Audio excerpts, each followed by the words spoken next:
4 is 8. Then when it got to 16, you would stop and you'd start it over again. 1, 2, 1, 2. You never counted like 1, 2, 3, 4, 5, 6, 7, 8. It was never like that. It was always in, you know, keeping with 1, 2, 1, 2, 1, 2, 4 to 8, 16. Then you'd start over. Always avoiding the number 13. Sounds exhausting.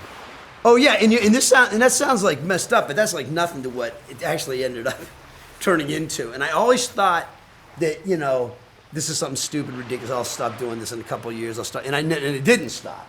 It kept getting worse. Well, anyway, I went through like I had and it started to affect my life more. Like I would miss out on things. Like if you got out of bed in the morning, the first thing when your foot touched the floor, you had to have the right thought.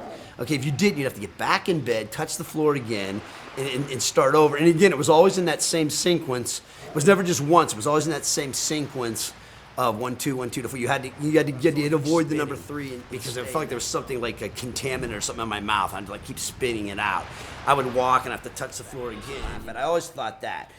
And one of the, I mean, it was annoying at times. You know, it was a real, you know, a problem.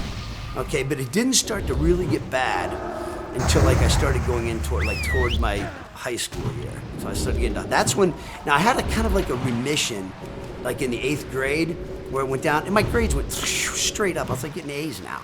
You know what I mean? It was like, I had all these plans. Like I was planning on, I grew up in Pennsylvania, I was planning on going to Penn State.